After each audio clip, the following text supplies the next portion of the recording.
Today we're going to talk about bulk in your seams, whether you leave the interfacing in and cut it out, or alternatively you trim it slightly smaller and use it as a stitch guide. What we're going to talk about now is bulk in seams and how to address them, and sometimes how to avoid them. So the first project I'm going to look at is the Vlieseline Styleville. This also applies to the Vlieseline H630 and the H640. Now, when we create our sandwich, we're going to stitch down this edge here, through, I have Styleville here, through the Styleville, and then I'm going to show you how to trim it out.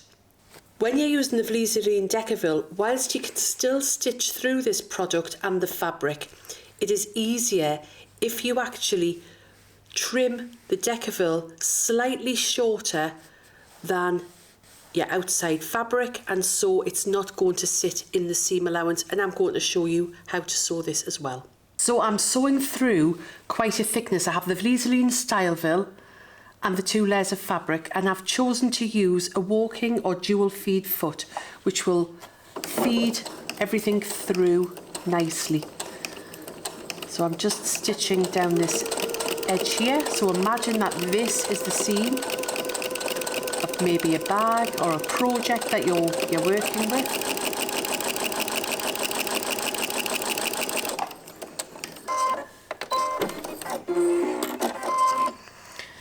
And when you've finished, you can see that you've got all of this thickness in your seam allowance. So what you need is a nice sharp pair of scissors.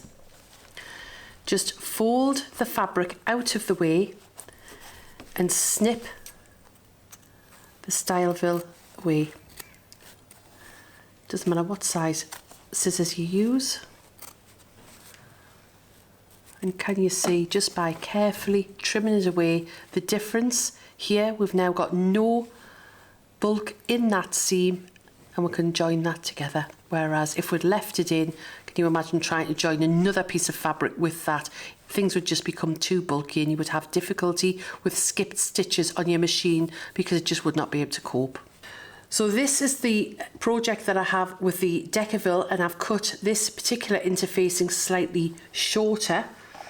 And because I've done that and I'm only dealing with 2 fabrics, I've actually reduced my stitch length back down to the 2.5, the standard 2.5.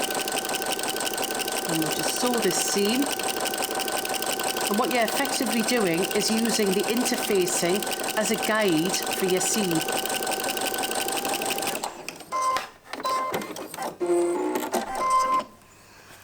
So you can see I've just used the standard 2.5, and because I had cut the Deckerville short, I have absolutely no interfacing in my seam, and it's therefore going to cause no bulk.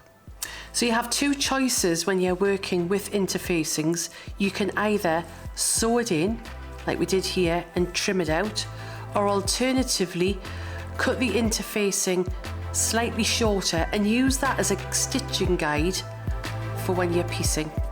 As you can see, Vlieseline has a wide range of products, each with different properties and benefits for your projects. You can view the whole range on the Vlieseline website, where you can download the brochure, which has detailed information on all of the products across our 4 categories. You can also join the conversation with us on our Facebook page, Creative Community Group and Instagram. All of the details are below.